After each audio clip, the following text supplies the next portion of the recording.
प्रभु से कहा, बोले प्रभु, भगवान ने कहा वरदान मांगो। भक्तों ने कहा प्रभु, आप जहाँ भक्त आपको पुकारने करें, जहाँ आपकी कथा होने करे, वहाँ प्रकट होकर के आप दर्शन देने करें, वहाँ पे पधारने करें। इस प्रकार से निवेदन किया। भगवान ने आशीर्वाद दिया तथा सभी भक्त प्रसन्न हो गए और भगवान सभी को लेकर के अपने हरे धाम को चले गए। द्वारे त्रिदुःखज्वारा दाहितानां माया पिशाची परमदेवतानां संसार सिंधो परितापितानां क्षेमाय वै भागवतं प्रयोजति।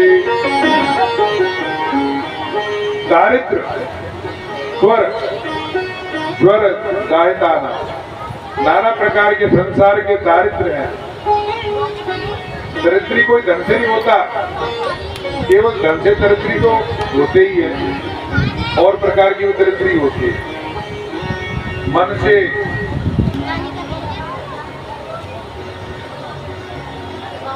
नाना प्रकार का दरिद्रता होती है। वाणी की दरिद्रता, अगर बोलने की क्षमता फिर भी नहीं बोलेंगे। विद्या से विद्यावान है मगर दान नहीं करना चाहते तो वो दरिद्री है। तो नाना प्रकार के दरिद्री होते हैं। वो दरिद्री नाना प्रकार की पीड़ा वाले, जिस प्रकार का जो भी कष्ट है, भागवत जी कहती है मेरी शरण में आ जाओ, सब सब दूर हो जाएंगे। बोलो भाग्य बिहारी लाल की जय। इस प्रकार से श्रीमद् भागवत का ये महात्म 5 अध्याय का पूर्ण हुआ। 6वें अध्याय में मुहूर्त के बारे में बताया कि मुहूर्त कैसा होना चाहिए। देखो, खरमास, मीन की संक्रांति और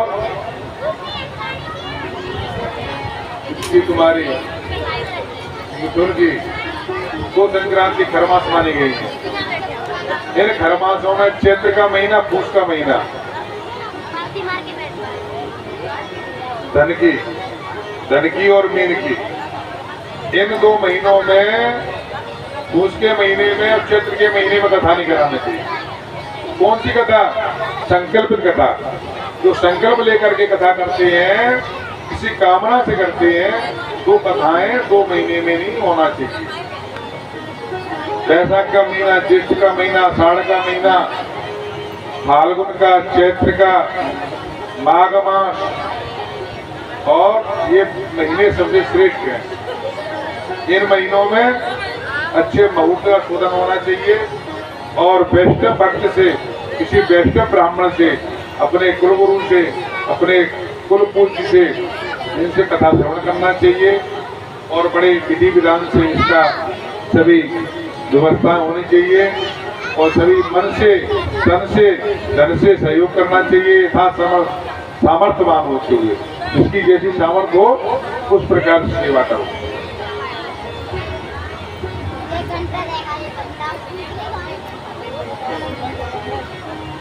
तो उसके लिए अच्छी जगह का चयन होकर के सब व्यवस्थाओं के साथ में बड़े आनंद पूर्वक, श्रद्धा से और उदारता पूर्वक, उदार होकर के, ऐसा नहीं देखो धन तो दिया, दान दिया, सब कुछ दिया, लेकिन कहीं ये आ गया मन के अंदर, अरे साहब हमने इतना दिया और कहाँ गया, तो सब बेकार गया। तो कहाँ गया? बेकार गया। अरे हमने दिया है, कहीं ना कहीं लगी रहा है सेवा में। मन के अंदर किसी प्रकार का विकार नहीं आना चाहिए। नृत्य किया कराया सब बेकार हो जाता है। जो भी बने, ज्यादा नहीं तो कम बने, कम नहीं तो बिल्कुल नहीं, लेकिन किसी प्रकार का दोषारोपण मत करो। मन के अंदर किसी प्रकार का विकार मत लाओ। जितना बन सके उतना दो, श्रद्धा भाव से सेवा करो और सेवा करो। अगर सेवा करने का मन नहीं हो तो विराजमान रहो, और विराजमान नहीं मत रहो तो बाबा टेक मत लगाओ किसी प्रकार की। इस प्रकार से श्रीमद् भागवत कथा के सहयोगी बनो और उसके साथ में सभी लोग भक्ति भाव से इस कथा को श्रवण करो। इसी प्रकार से श्रवण करते रहना चाहिए। ये श्रीमद् भागवत के मुहूर्त के बारे में बताया। बोलो बाकी हरिलाल की जय। आगे चल करके निम्न शरणार्थी में निम्न शरणार्थी में जो कथा हो रही है वह सोनकादि ऋषि 88 ऋषियों का नेतृत्व कर रहे हैं और सोनका सूत जी महाराज कथा श्रवण करा रहे हैं। वहां चल करके श्रवण करते हैं। सूत जी महाराज से सोनकादि ऋषियों ने पूछा, प्रभु आपने महात्म बताया, अब आगे की कथा श्रवण कराओ। सूत जी महाराज कहते हैं, सोनकादि ऋषियों तुम कथा सुनने में बड़े निपुण हो, सत्य चित्त होकर के प्रसन्न होकर के श्रवण करते हो।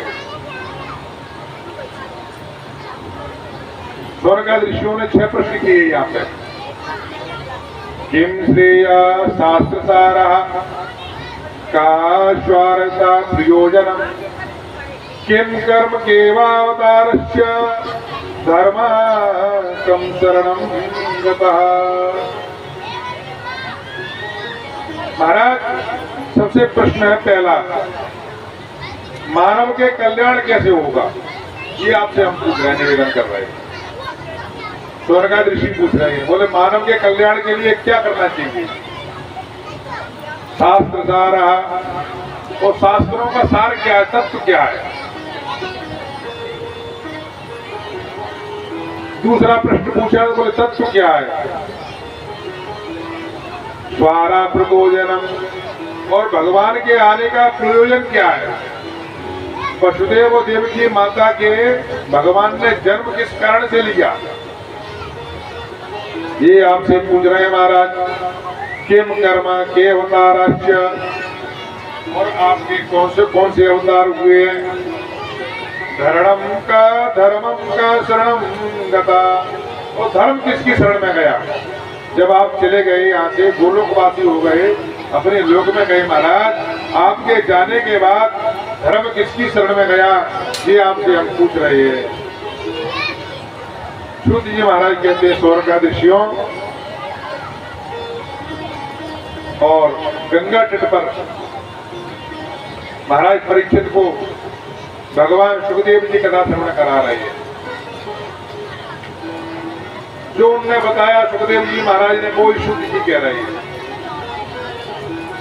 सुखदेव जी ने सबसे पहले प्रभु का ध्यान किया। सभी लोग भगवान का ध्यान करेंगे प्रेम से, प्रभु की माया और प्रभु का कार्य कैसा है संसार के लिए।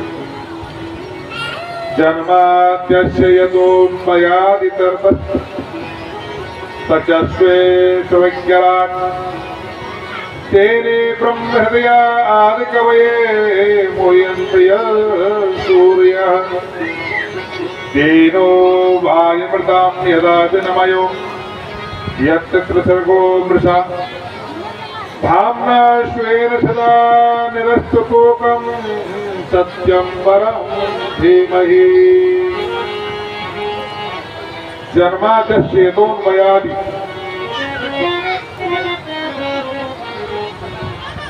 भगवान का जन्म किस कारण से होता है।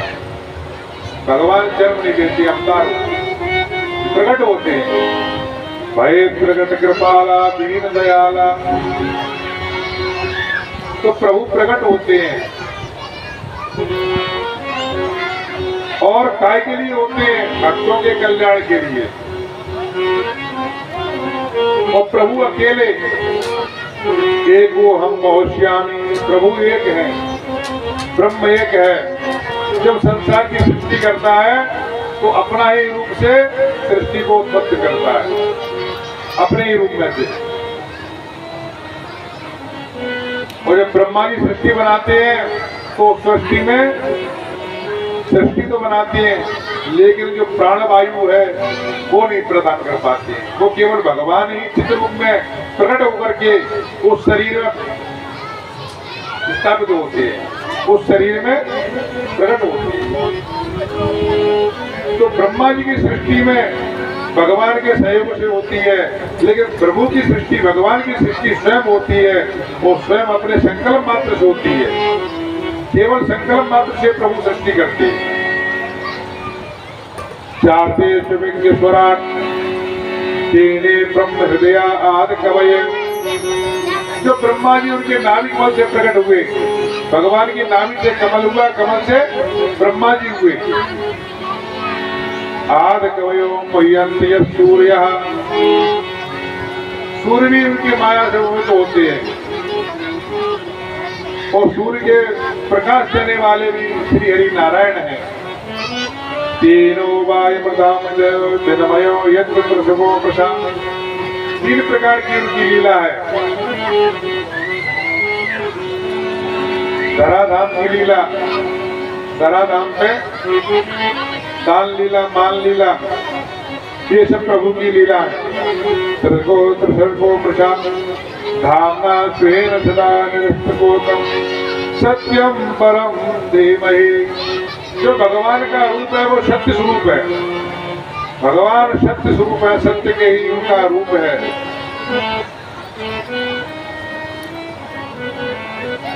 ऐसे प्रभु का स्वरूप है। सभी लोग हाथ जोड़ करके प्रणाम करते हैं। सत्यव्रतम सत्य सयोनि नित्यम च सत्य, भगवान का सत्य स्वरूप है। बोलो भाग्य बिहारी लाल की जय। श्रीमद् भागवत भी सत्य का प्रतिपादन कर रहा है, सत्य का ही प्रतिपादन किया है भागवत जी में, क्योंकि सत्य, सभी देव सत्य को ही धारण करते हैं, और सत्य ही परमात्मा का स्वरूप है।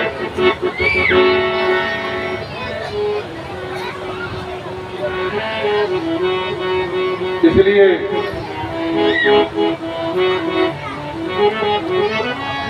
आगे चल करके सूत जी ने स्वर्गादि ऋषियों से कहा, बोले प्रभु ने जो आपने 6 प्रश्न किए थे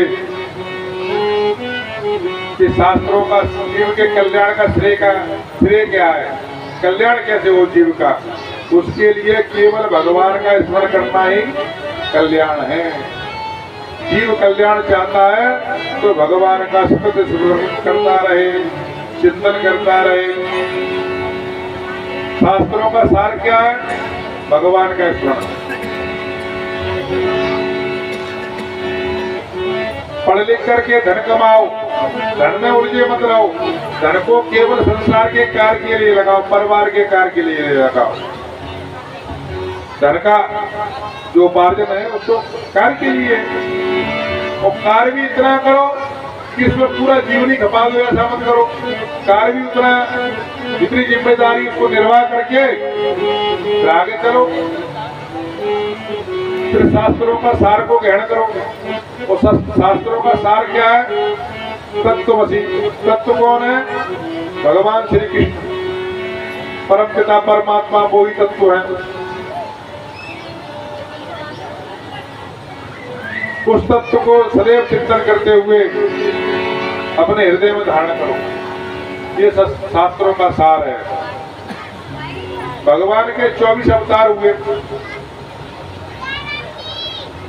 स्थायी रूप से 2 ही अवतार हुए, भगवान राम और कृष्ण। अन्य अवतार हंस अवतार, वराह अवतार, वामन अवतार, कश्यप अवतार, परशुराम अवतार, ये सब अवतार नाना कार्यों को सिद्धि के लिए हुए, कार्य को सिद्ध करने के लिए हुए।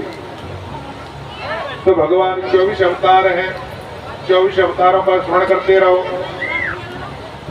और देवकी और वसुदेव के पुत्र रूप में भगवान यदा यदा हि धर्मस्य ग्लानिर्भूत भारत अभ्युत्थानम् अधर्मस्य तदात्मानं सृजाम्यहम्। धर्म की स्थापना करते,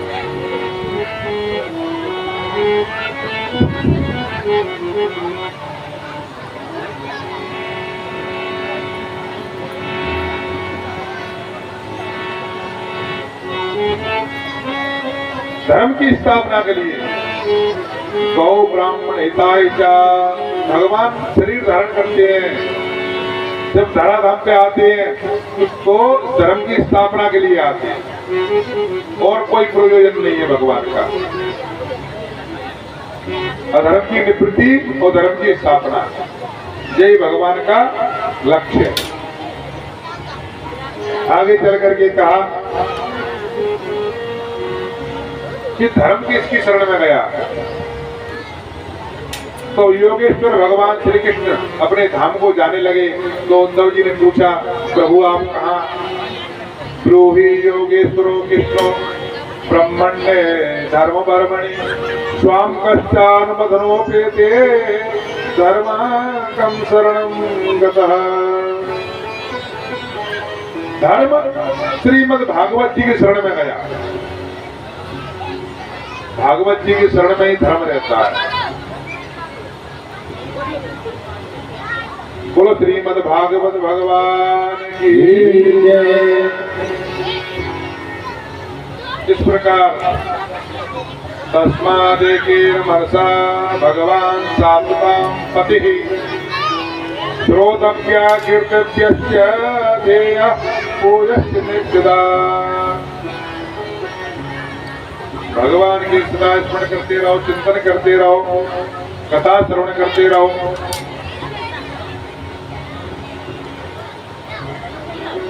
आगे चल करके व्यास जी ने ये सब श्रीमद् भागवत की कथा लेकर करके अपने पुत्र और शिष्य सुखदेव जी को पठन पाठन करा दिया। एक बार की बात है, व्यास जी की कथा बताते सुनाते हैं आप लोगों को। एक बार की बात है, व्यास जी अपने सम्यक आश्रम में विराजमान थे। सरस्वती की नदी के तट पर आश्रम बना हुआ है, वहाँ विराजमान थे। प्रातःकाल स्नान ध्यान अग्निहोत्र करने के बाद में आसन लगा करके बैठे थे। मन दुखी था, मन के अंदर व्यग्रता थी, मन शांत नहीं था व्यास जी का। देव ऋषि नारद जी पधारे।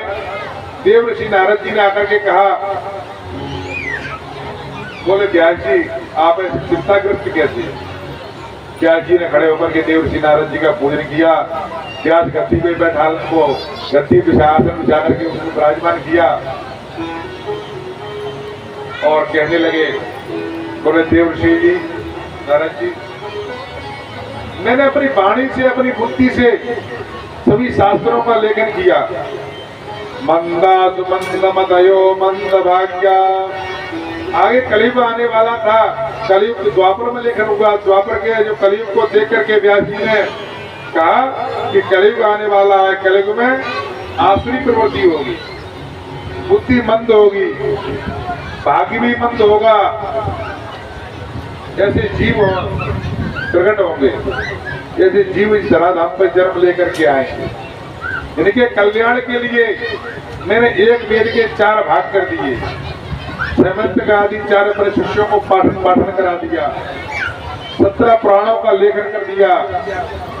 फिर भी मेरे मन को शांति नहीं मिली, मेरा मन विकसित रहता। नारद जी ने कहा, बोले व्यास जी आपने सभी पुराणों का लेखन किया, श्रीमद् महाभारत का भी लेखन किया। महाभारत में 1,00,000 श्लोक है। इतना विशाल 5वां वेद कहा जाने वाला उस पुराण का भी लेखन कर चुके, लेकिन आपने उसमें कर्मजाल बताया है। प्रेम से बोलो जय श्री राधे। क्या तो आपने उसमें कर्मजाल का लेखन बताया है कि ये कर्म करोगे ये फल मिलेगा, ये करोगे ये मिलेगा, ये करोगे ये मिलेगा। लेकिन भक्ति में ग्रंथ नहीं आपने निर्माण करा। भक्ति माने जब तक भगवान की लीलाओं का लेखन नहीं करोगे तब तक आपका मन भक्ति में वो तो प्रवृत्त नहीं होगा। और चतुर्श्लोकी द्वारा व्यास जी को श्रीमद् भागवत कथा का उपदेश दिया नारद जी ने, और व्यास जी ने चतुर्श्लोकी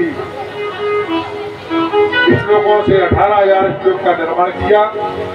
12 स्कंद, 18,000 श्लोक और एक 360 अध्याय उनका निर्माण करके फिर उसको पठन पाठन किसको कराएं, किसको पढ़ाएं। कोई पात्र होना चाहिए, कोई कथा का पात्र ऐसा हो जो कथा को धारण कर सके और दूसरे को प्रदान कर सके।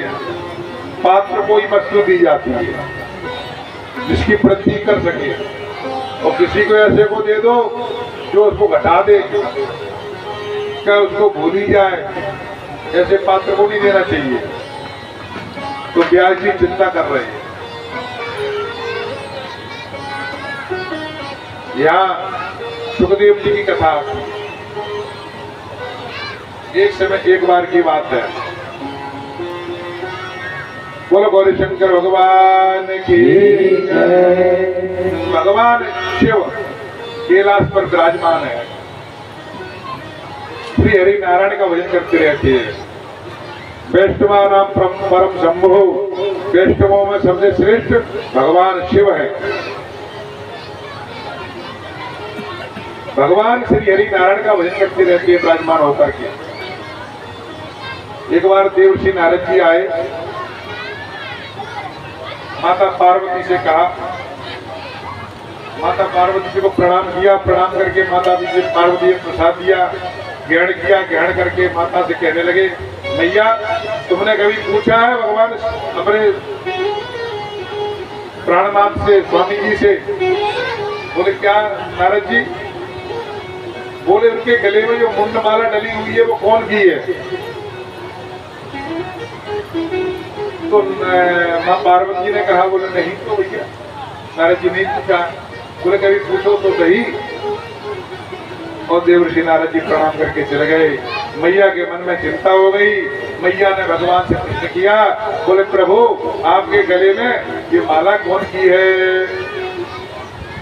तो भगवान शिव कहने लगे, बोले देवी जी तुम्हारे वियोग में जब जब तुम्हारा शरीर धारण होता है तब तब नष्ट होने पर ये मुंडमाला में धारण कर लेता हूँ। तो मैया चिंता करने लगी, बोले जब से आप ऐसे ही हो तो हम कितनी बार आए और चले गए। राम राम राम राम। महाराज इसका कारण क्या है? बोले हमको भी अमृत कुछ प्रदान करो, वो अमर कथा हमको भी दो, जिससे हम भी आपके साथ सेवा कर सके, सदैव रहे, कभी हमारा वियोग ना हो। तो देव भगवान शिव ने वो अमर कथा मां पार्वती जी को प्रदान की। उस अमर कथा को एक कंदरा में ले जाकर के एकांत में गुह्यादि को बड़े गुप्त भाव से, ये अमर कथा हर किसी को श्रवण कराने की नहीं, विराजमान हो गए। मैया से बोले भगवान, बोले चतुर्मुखी दृष्टि डाल करके आओ, कहीं कोई जीव जंतु तो नहीं है इस कथा को श्रवण करने वाला।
पानी को बबूला है,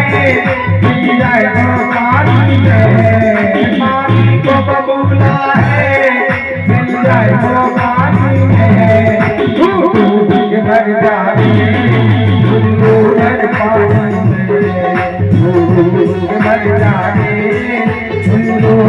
जाए राम नाम ले लो, या कृष्ण नाम ले लो, जन भरी जवानी में दूध मर जाए, दूध मर जाए, दूध मर जाए, उल्लू मर जाए।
Oh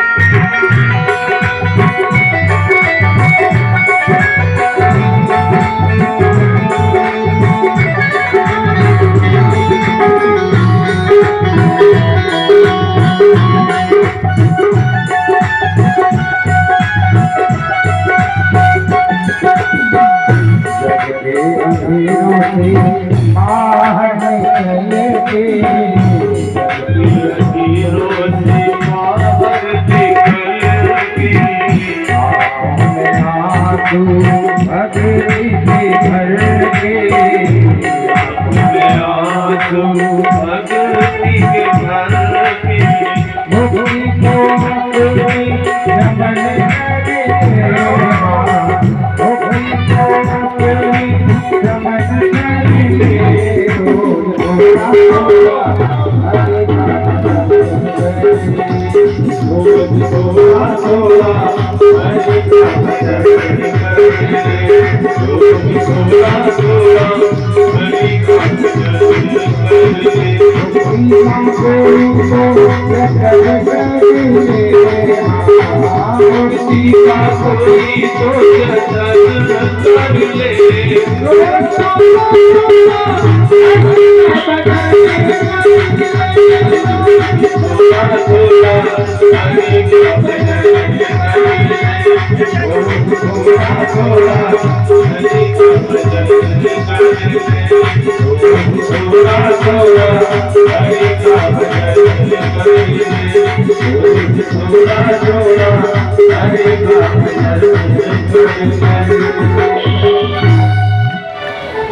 चल अकेले पानी गिलास ले इधर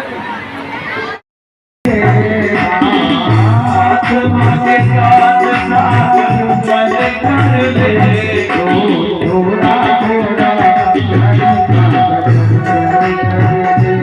थोड़ा थोड़ा हरि भजन कर ले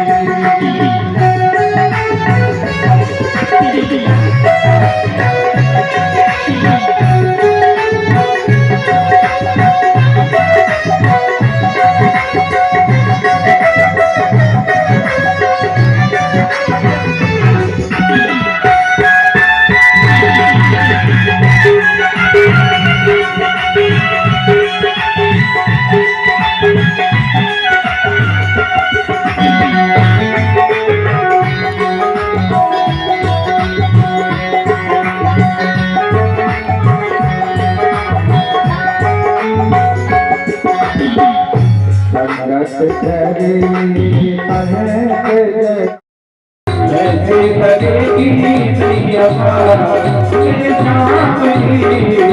जैसे लगेगी प्रिया जैसे लगेगी प्रिया अरे बात समझ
बोलो भागवत भगवान की जय। माँ के हरिलाल की।